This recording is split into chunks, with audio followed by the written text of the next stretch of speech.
നീ സമ്പാദിച്ച സമ്പത്തിൽ നിന്ന് ഒരു നല്ല സദക്ക നിനക്ക് കൊടുത്താ അല്ലാഹു തരുന്ന പ്രതിഫലം ഞാൻ പറഞ്ഞു തരാ. വെറുതെ കൊടുക്കണ്ട. നീ കഷ്ടപ്പെട്ടുണ്ടാക്കിയത് വെറുതെ ഓസിന് കൊടുക്കണ്ട.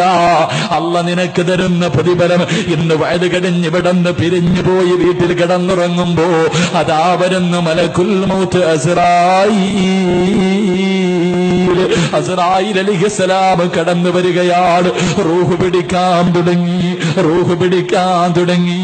എന്റെ പ്രിയമുള്ളവരെ, നമ്മളൊക്കെ കോഴി അറുക്കുന്നത് കണ്ടിട്ടുണ്ട്. ഉളുഹി അറുത്തവരാട്.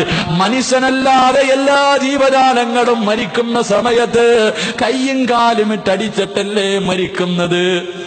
കോഴി അറുക്കുമ്പോ കോഴി തലയും കയ്യും കാലും ചിറകെല്ലാം ഇട്ടടിച്ചിട്ടാ മരിക്കുന്നത്. കാളയറുത്താലും പോത്തിനെ അറുത്താലും ആടിനെ അറുത്താലും എല്ലാം കൈകാലുകൾ ഇട്ടടിച്ചിട്ടാ മരിക്കുന്നത്. പക്ഷേ മനുഷ്യൻ മാത്രം കൈകാലിട്ടടിക്കാറില്ല. എന്തുകൊണ്ടെന്നറിയുവോ?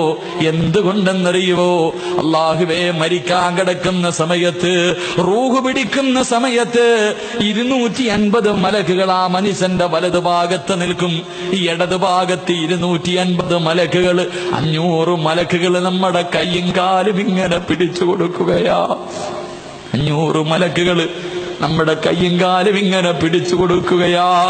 എന്റെ പ്രിയമുള്ളവരെ, ആദ്യം മരിച്ച ഉടനെ മയ്യത്ത് കുളിപ്പിക്കുന്നവർക്കറിയാ, ചില മയ്യത്ത് കുളിപ്പിക്കുമ്പോ മലമൂത്ര വിസർജനം നടത്തി. അല്ലാഹുവേ, മുണ്ടിനകത്ത് ഇട്ടിരുന്ന വസ്ത്രത്തിനകത്ത് സർവ്വതും സാധിച്ചു കിടക്കുന്നവരുണ്ടല്ലോ. എന്റെ പ്രിയമുള്ളവരെ, അല്ലാഹു തരുന്ന ഒന്നാമത്തെ പ്രതിഫലം, ഈ പുണ്യമായ സദസ്സിലിരുന്നിട്ട് ഒരു നല്ല സദഖ കൊടുത്ത അല്ലാഹു തരുന്ന 3 പ്രതിഫലം ഞാൻ പറഞ്ഞു തരാം. 1, മരിക്കാൻ കിടക്കുന്ന സമയത്ത് അസ്റായീൽ നിന്റെ തലയുടെ ഭാഗത്ത് നിൽക്കുകയാണ്. റൂഹ് പിടിക്കുന്ന സമയത്ത് വേദന സഹിക്കാൻ കഴിയാതെ നീ കിടന്ന് കരയുമ്പോ അസ്റായീൽ ചോദിക്കുകയാ, ഇന്നല്ലദീന ഖാലൂ റബ്ബുനല്ലാഹ് സുമ്മ ഇസ്തഖാമൂ തതനസ്സലു അലൈഹിമുൽ മലായിക അല്ലാ തഖാഫൂ വലാ തഹ്സനൂ വഅബ്ശിറൂ ബിൽ ജന്നാഹ്. ഒന്നാമത്തെ പ്രതിഫലം കേട്ടു. അസ്റായീൽ ചോദിക്കുകയാ, എന്തിനാടാ കരയുന്നത്? എന്തിനാടാ പേടിക്കുന്നത്? എന്തിനാടാ വിഷമിക്കുന്നത്? നോക്കടാ, ഈ സ്വർഗത്തിലേക്ക് നോക്കടാ. ഇതല്ലേ നിന്റെ ജീവിതത്തിന്റെ അഭിലാഷം? ഇതിനു വേണ്ടിയല്ലേ നീ ജീവിച്ചത്? ഈ സ്വർഗത്തിലേക്ക് നോക്കടാ. വഅബ്ശിറൂ ബിൽ ജന്നാഹ്. സ്വർഗം ഇങ്ങനെ കാണിച്ചു തരികയാ. അല്ലാഹുവേ, സ്വർഗം കണ്ട് മരിക്കുന്ന മുത്തഖീങ്ങളിൽ പെടുത്തണേ അല്ലാ. പടച്ചവരെ, മരണവേദന സഹിക്കാൻ കഴിയാതെ കിടന്ന കിടപ്പിൽ കിടന്ന് മലമൂത്ര വിസർജനം നടത്തി പടച്ചവരെ, മരിക്കുന്നവരിൽ ഞങ്ങളെ നീ പെടുത്തല്ല അല്ലാ. മരിക്കുന്ന സമയത്ത് വെള്ളിയാഴ്ച രാവിലെ ലാ ഇലാഹ ഇല്ലല്ലാഹ് എന്നുറക്കെ പറഞ്ഞ് മരിക്കുന്ന അടിമകളിൽ ഞങ്ങളെ നീ പെടുത്തണേ അല്ലാ. ഈ സദക്ക അതിനൊരു സബബാക്കണേ റബ്ബേ. അല്ലാഹു കബൂലാക്കട്ടെ. 2 പ്രതിഫലം കൂടെ കേട്ടോ. ബക്കറ്റ് ഇട്ടവര് കേട്ടോ. ഈ ബക്കറ്റ് പൈസ ഇട്ടവർക്ക് ഖുർആൻ പറഞ്ഞ 2 പ്രതിഫലം.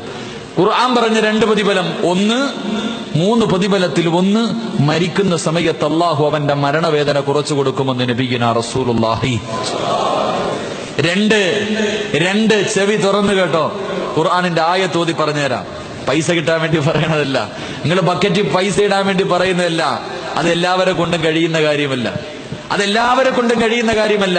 പൈസ കൊടുക്കണമെങ്കിൽ അള്ളാഹ് ഇഷ്ടപ്പെട്ടവർക്ക് കഴിയൂ എന്ന് നബിയുനാ റസൂലുള്ളാഹി. ബക്കറ്റ് മുന്നിൽ വരുമ്പോ നീ നിന്റെ പോക്കറ്റിൽ നിന്ന് 10 രൂപ എടുക്കുമ്പോ ശൈത്താൻ 1 അല്ല 70 എണ്ണം, 70 ശൈത്താന്മാര് കൈ പിടിച്ചിട്ട് പറയും, വാപ്പ പൈസയാണ്, കൊടുക്കല്ലേ കുറഞ്ഞു പോകും, 70 എണ്ണത്തിനെ കൊന്നാലേ 1 രൂപ നിനക്ക് ബക്കറ്റിലിടാൻ കഴിയൂ എന്ന് നബിയുനാ റസൂലുള്ളാഹി. 1 രൂപ ഇടണമെങ്കിൽ 70 എണ്ണത്തിനെ കൊല്ലണം. 10 രൂപ ഇടണമെങ്കിൽ എത്ര എണ്ണത്തിനെ കൊല്ലണം? അള്ളാഹു ഈമാൻ നൽകട്ടെ, അള്ളാഹു ഈമാൻ നൽകട്ടെ. അള്ളാഹുവിന്റെ റസൂല് പറയുന്നു, ഖുർആൻ പറയുന്നു, രണ്ടാമത്തെ പ്രതിഫലം ഈ ബക്കറ്റ് മുന്നിൽ വരുമ്പോ എന്റെ സഹോദരിമാരെ, അള്ള നിനക്ക് തന്ന സമ്പത്തിൽ നിന്നൊരു വിഹിതം കൊടുക്കുന്നവര്. 2, അള്ളാഹുവിന്റെ ഖുർആൻ പറയുന്നു, ഫവകാഹുമുല്ലാഹു ശർറ ദാലികൽ യൗം. എന്റെ പ്രിയമുള്ളവരെ, നാളെ പടച്ചവന്റെ പരലോകമുണ്ടല്ലോ. ഇവിടത്തെ പള്ളിക്കാട്ടിൽ നിന്ന് നാളെ പടച്ചവന്റെ പരലോകത്തേക്ക് ഈ ബക്കറ്റിൽ പൈസ ഇട്ടവരുണ്ടല്ലോ, ഇട്ടവരും ഇടാത്തവരും എല്ലാവരും കടന്നു പോവുകയാ. എങ്ങനാ കടന്നു പോകുന്നതെന്നറിയുവോ? പട്ടിയുടെയും പന്നിയുടെയും കഴുതയുടെയും പേപ്പട്ടിയുടെയും പിന്താരങ്ങളിൽ കൊടികുത്തിവെച്ച് ഇടഞ്ഞും നടന്നും കുഷ്ഠരോഗികളെ പോലെ അതാ ഉഹുദുമലയോളം വലിപ്പമുള്ള വയറ് വലിച്ചുകൊണ്ട് പടച്ചവന്റെ കോടതിയിലേക്ക് 41 വിഭാഗത്തിൽ അല്ലാഹുവിന്റെ പ്രവാചകന്റെ സമുദായ നാളെ റബ്ബിന്റെ കോടതിയിലേക്ക് കടന്നു പോകുമ്പോ ഒരു വിഭാഗം ജനങ്ങൾ എഴുന്നേൽക്കുകയാ. ഖബറിനകത്ത് നിന്ന് ഒരു വിഭാഗം ജനങ്ങൾ അവര് പറവകളെ പോലെ പറക്കുകയാണ്, അവര് പറവകളെ പോലെ പറക്കുകയാ. അല്ലാഹുവിന്റെ പരലോകത്തുകൂടെ ചെമ്പിന്റെ തറയിൽ വെച്ചിരിക്കുന്ന കാല് ചലിപ്പിക്കാൻ കഴിയാത്ത പടച്ചവന്റെ പരലോകമുണ്ടല്ലോ. എന്റെ പ്രിയമുള്ളവര്, കുഞ്ഞുങ്ങളുടെ മുടി പോലും നരച്ചു പോകുന്ന പരലോകമുണ്ടല്ലോ. അതാ പാല് കൊടുത്തുകൊണ്ടിരിക്കുന്ന ചോരക്കുഞ്ഞിനെ വലിച്ചെറിയുന്ന പരലോകമുണ്ടല്ലോ. ഗർഭിണികളായ പെണ്ണുങ്ങളെ പ്രസവിച്ച വേദന അറിയാത്ത പരലോകമുണ്ടല്ലോ. കയ്യും കണ്ണും കാലും തലച്ചോറും ശരീരത്തിന്റെ അവയവങ്ങള് ഭാര്യയും മക്കളും കൂടപ്പുറപ്പും മാതാപിതാക്കളും കൂട്ടുകാര് എല്ലാവരും കൈയൊഴിയുന്ന പടച്ചവന്റെ പരലോകത്തിന്റെ മുകളിലൂടെ പറവകളെ പോലെ ഒരു വിഭാഗം ജനങ്ങള് പറക്കുകയാണ്. അവര് പറന്ന് സ്വർഗത്തിന്റെ കവാടത്തിന്റെ മുന്നിൽ പോയിരിക്കുമ്പോ ഹാസുനിൽ ചെന്നാ സ്വർഗത്തിന്റെ കാവൽക്കാരനായ മലക്ക് ചോദിക്കുകയാ, ഇൽവാനെന്ന മലക്ക് ചോദിക്കുകയാ, നിങ്ങളാരാ, നിങ്ങളാരാ? പറവകളെ പോലെ പറന്നു വരുന്നല്ലോ, നിങ്ങളാരാണ്? ഹൽ റഅയ്തു ഹിസാബ്, ഹൽ റഅയ്തു സിറാത്ത്. ഇത്ര പെട്ടെന്ന് നിങ്ങളുടെ വിചാരണ കഴിഞ്ഞു, ഇത്ര പെട്ടെന്ന് നിങ്ങളുടെ വിചാരണ കഴിഞ്ഞു. നിങ്ങൾ സിറാത്ത് കടന്നിട്ടാണോ വന്നത്? നിങ്ങളാരാ, നിങ്ങളാരാ? ബക്കറ്റ് മുന്നിൽ വന്നപ്പോ പടച്ചവന്റെ തൃപ്തി കരുതിയിട്ട് അതിനകത്തേക്ക് സദക്കയിട്ടവര് അല്ല നിനക്ക് തരുന്ന രണ്ടാമത്തെ പ്രതിഫലം ഫവകാഹുമുല്ലാഹു ശർറ ദാലികൽ യൗം. അള്ളാന്റെ കോടതിയിലൂടെ പറന്ന് സ്വർഗത്തിൽ പോവുകയാ. 3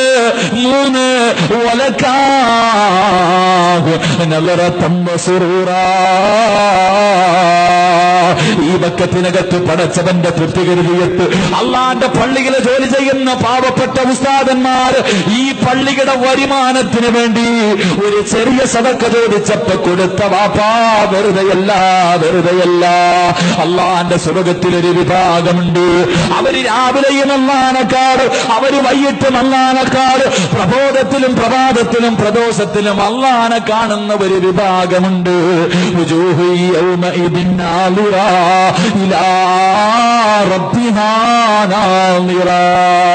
അല്ലാഹുവേ, ആ വിഭാഗത്തിൽ പെടുത്തണേ അല്ലാ.